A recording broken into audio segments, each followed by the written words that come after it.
Oh, good morning. Good morning. Wanted to say everyone, but I'm really afraid that not so many people are watching right now, at least live.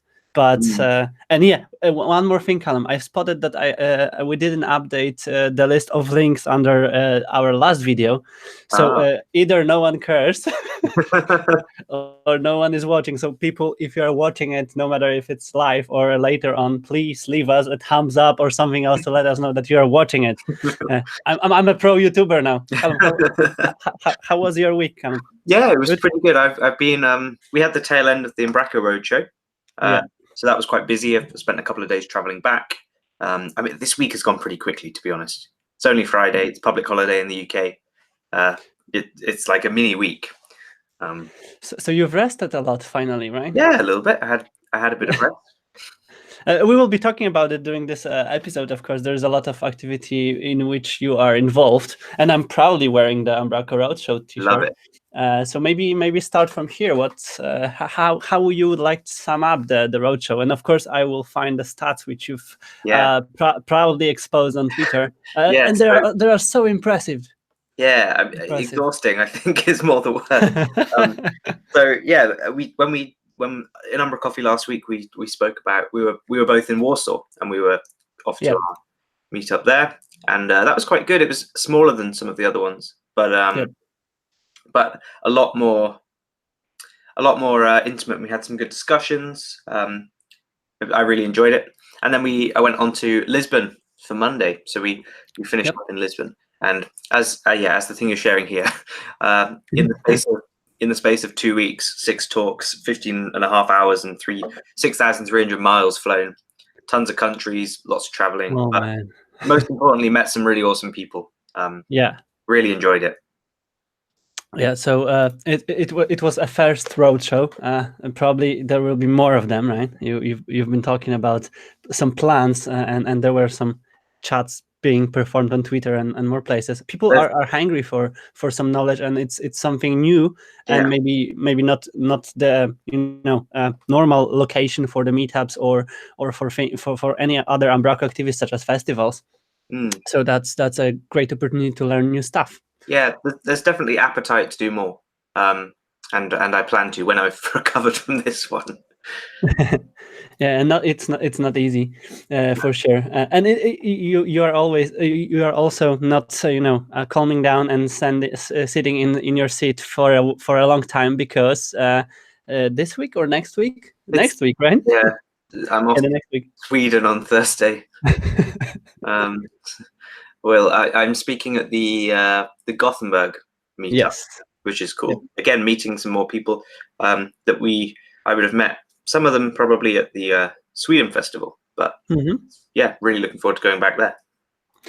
Okay, let's jump for a while for the things which happened during this week, and we can start from really cool announcements and information, because Script completed the 4th year, and it was a kind of birthday of the Script magazine, and of course they shared some more insights about it, and let me just find it in the April digest.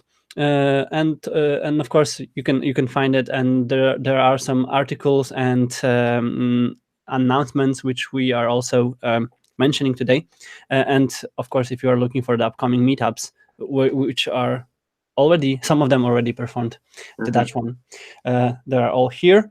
And yeah, 4 years. I really didn't realize that it's not so long. No. Because I thought it's definitely more than 4, to be honest. Yeah, it feels like it's been around forever. Like I couldn't really imagine not having a Script article or a couple of articles once a month. So and also whenever you Google a question or something, you get some it's a fantastic resource. You get some really awesome content there. One of the big takeaways for me from this announcement was, or the 4-year message was, they're really proud that now, with the backing of some of their patron supporters, they can finally pay authors, so a tokenistic amount for their work, which is a big milestone. So 4 years, and now they're becoming more and more sustainable, which is really cool for the community.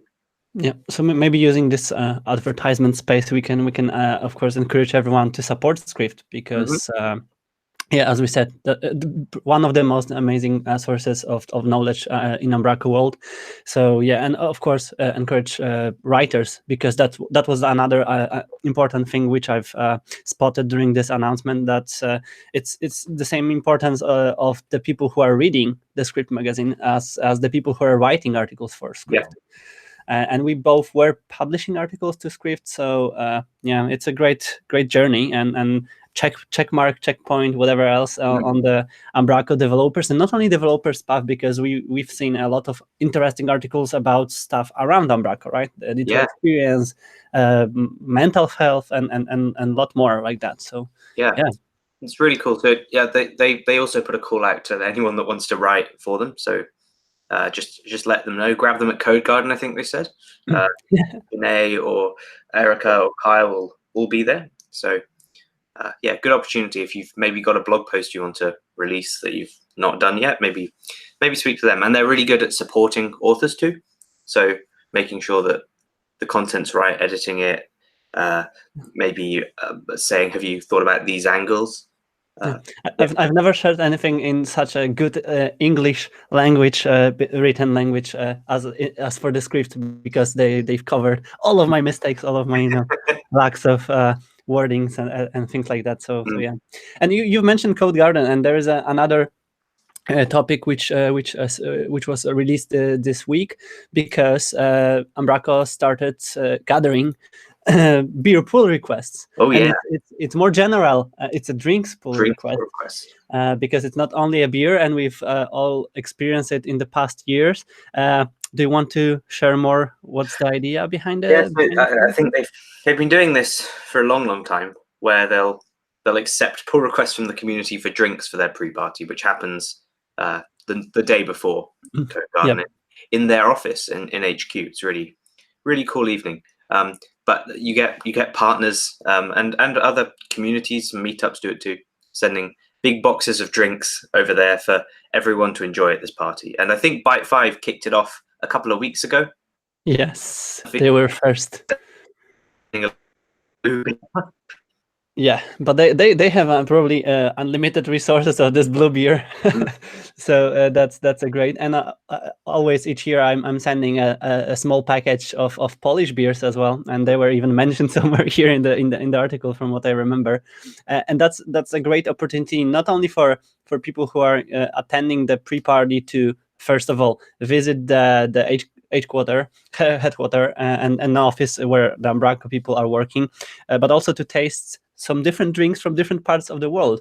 I literally was just scanning through the boxes of beers and drinks to find out something from Russia. I don't know, from different areas and from different tastes. So yeah, it's not only a bunch of beers landing there, and all of the people will find something interesting for them. And Sebastian is always happy, because he, as a beer fanatic, he can taste I remember, a lot of interesting. I think it was 2 years ago, Sebastian had his home brew there, and it was a really good beer.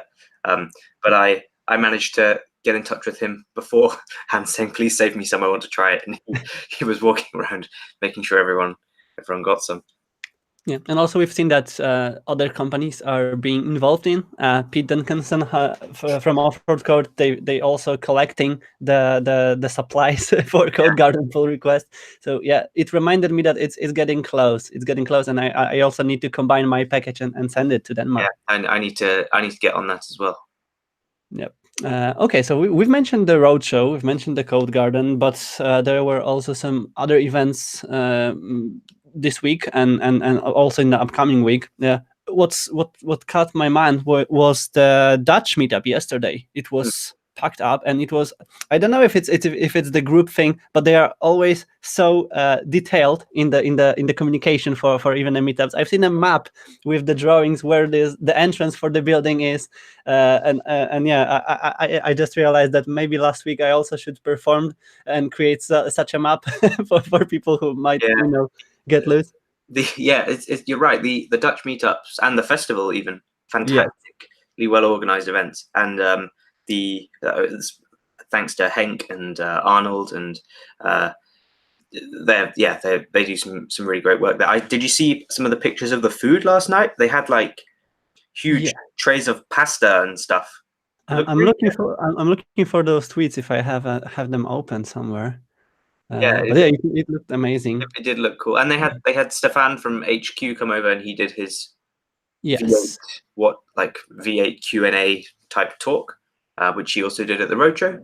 I'm sure that went down well. Like you said, it was a sold out, booked up, packed event. Yeah, and some of other community members, such as Jeffrey from Perplex, they've really appreciated the opportunity to exchange the knowledge around V8.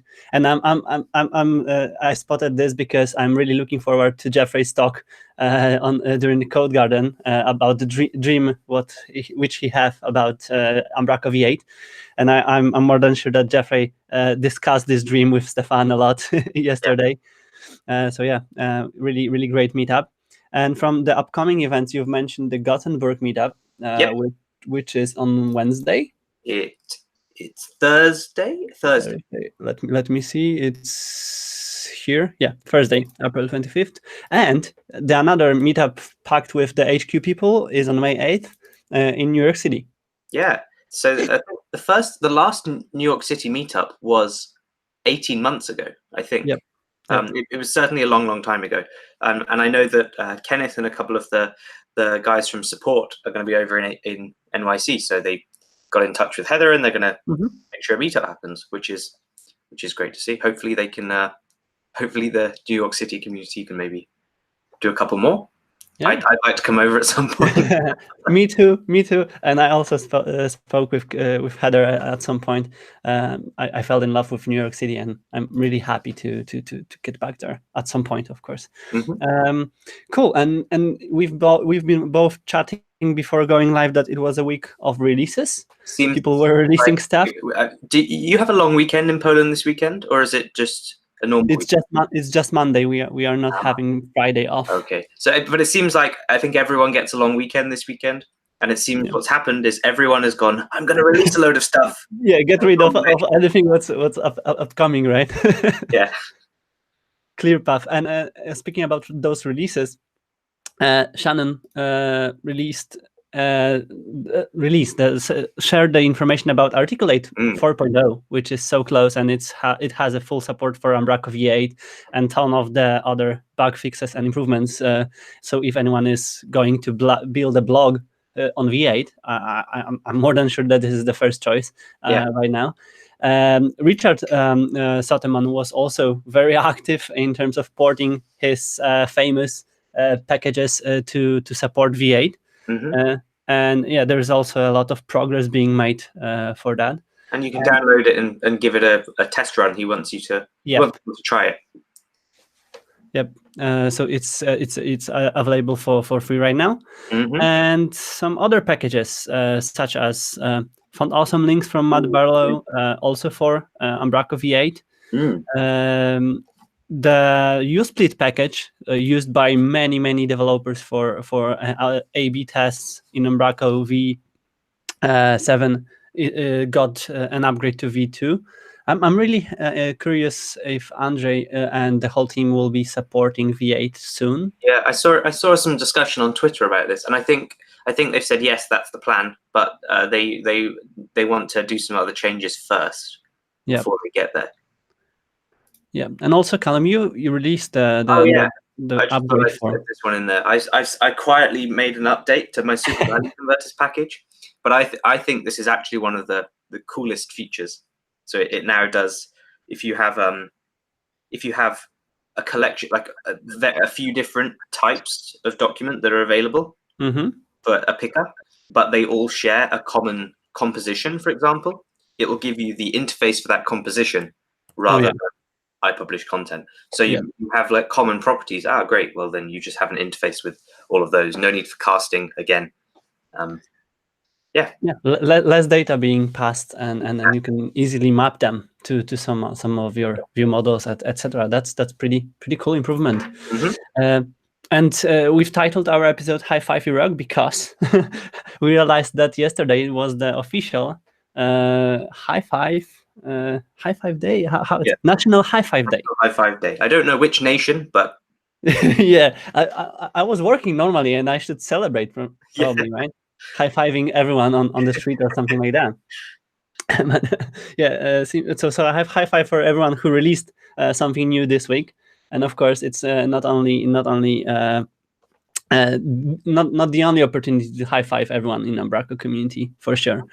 For example, we can high five Mike Macy for his great work around accessibility issues being flagged during and reported on GitHub. And maybe let's just share this report. Interesting fact: we've been using one of the issues raised by Mike for. During the Umbraco Roadshow live coding session with Emma, but there is a lot of more things possibly to improve to make it all accessible and perfect for anyone who is not, using the web or browsing the Umbraco in the standard way. So there's a lot of really 151. 151. It's crazy. I think they partnered with Sigma, who are an agency here, and they got one of the UX people to go over and do this accessibility audit. And this is where all of these things have come from. And you can see each one's been kind of graded to say, yes, this is what you need to do this. So there's a huge ton of things there, nice. And all of them pretty achievable. Like they're small micro optimizations. I'm sure Ken Jacobson will probably bash through this list this weekend. But this is a really good place if you want to go and get started on maybe doing your first pull request. I think they're all front end related, so and super simple. So go create an issue, copy the details from here, and work out what's going on. Yeah, I think it's a really important and great example also of collaborative knowledge, because we have a lot of great people inside of the companies who are doing Umbraco stuff, but in many cases they are not involved in Umbraco so much, and they are not involved in the Umbraco as a product. And this example just shows how we can use those people to make the product better. And it was flagged in the past by other agencies and people who were doing Umbraco, and right now is just confirming that that's the way how we should probably do stuff and help Umbraco to also spot the issues and fix them, because if not Umbraco will fix them, community will definitely do that if it will be needed. Awesome example. So once again, high five Mike and everyone who was involved in making this report. From another positive announcements and another packages, we also seen this time on LinkedIn that e-commerce, which is one of the e-commerce packages used by also many people and agencies with Umbraco, passed the 100,000 mark of downloads on hour. It's a huge number, right? Big number, and that's just the kind of tip of the iceberg here, really, because e-commerce, which started on Umbraco, is now on a few other platforms, and they're not including NuGet in this number. So they said it's 130,000 for Umbraco 7. Nice, which is really impressive. Yeah, that's really impressive, and that's a numbers. And we've been also browsing through the great case study shared by Scandia agency. Yeah, I really enjoyed this one.